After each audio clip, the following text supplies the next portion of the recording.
సామ్రాజ్యము 10 సంవత్సరాలు 50 సంవత్సరాలు 100 సంవత్సరాలు పరిపాలించడం మనం చూసినాం కానీ 400 సంవత్సరాలు ఏకదాటిగా నిరంతరంగా పరిపాలించినటువంటి ప్రపంచంలో ఏకైక సామ్రాజ్యం కాకతీయుల సామ్రాజ్యం. కాబట్టి ఈ ప్రాంతం యొక్క కళా వైభవాన్ని, సాంస్కృతిక వైభవాన్ని, ఆధ్యాత్మికతను, ఈ శివతత్వాన్ని చాటే విధంగా సామూహిక జాగరణకు ఒక వేదిక అవసరం అని చెప్పి 2020లో మేము భావించి ఇండస్ ఫౌండేషన్ ఆధ్వర్యంలో ఈ మహాశివరాత్రి ఆధ్యాత్మిక సాంస్కృతిక సమ్మేళనాన్ని మేము ప్రారంభించడం జరిగింది. ఆ శివుడి యొక్క ఆశీస్సులతోని, ఆశీర్వాదాలతోని ఈ కార్యక్రమము ఎంతో దిగ్విజయంగా 4 సార్లు పూర్తి చేసుకొని ఈసారి 5వసారి మళ్ళీ మన ముందుకు రాబోతున్నది. శివుడు ఆజ్ఞ లేనిదే చీమైనా గుట్టదు అని అంటారు. మరి ఆ శివుడి యొక్క ఆశీస్సులు లేనిదే దేశంలో 2వ అతిపెద్ద శివరాత్రి కార్యక్రమంగా ఇది పేరుగాంచదు. కొంతమంది పేరు కోసం కార్యక్రమాలు చేస్తారు, కొంతమంది పబ్లిసిటీ కోసం కార్యక్రమాలు చేస్తారు, కొంతమంది పైసల కోసం కార్యక్రమాలు చేస్తారు. కానీ మేము ఈ గడ్డ కోసం కార్యక్రమం చేస్తున్నాం. ఇది ఓరుగల్లు కార్యక్రమం,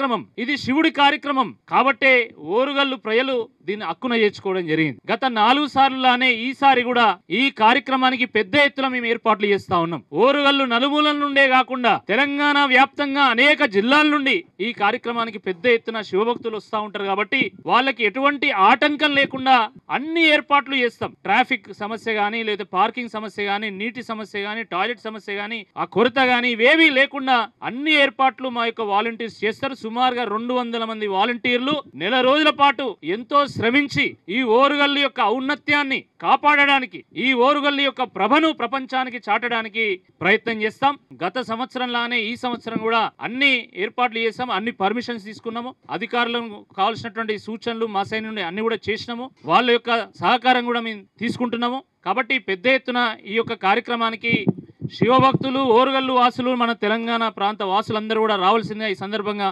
మరొక్కసారి విజ్ఞప్తి చేస్తున్నాము. ఈ సంవత్సరము ఈ మహాశివరాత్రి ఆధ్యాత్మిక సాంస్కృతిక సమ్మేళనానికి ముఖ్య అతిథిగా తెలంగాణ ఉద్యమానికి కేసీఆర్ గారితో సహా వెన్నుముకగా నిలిచినటువంటి రాష్ట్ర మాజీ మంత్రివర్యులు హరీష్ రావు గారు రాబోతున్నారు.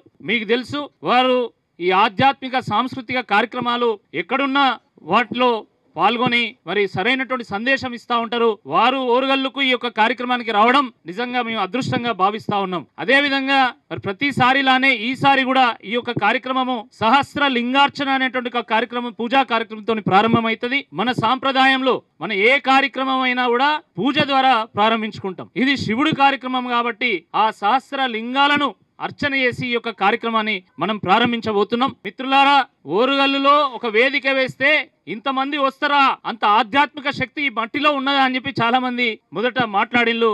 కానీ ఆధ్యాత్మిక కార్యక్రమాలు ఎక్కడున్నా వాటిని మేము విజయవంతం చేస్తామనే విధంగా ఓరుగల్లు ప్రజలు ప్రతిసారి ఇక్కడ జరిగేటువంటి ప్రవచనాలను పెద్ద ఎత్తున వారు ఆస్వాదిస్తారు.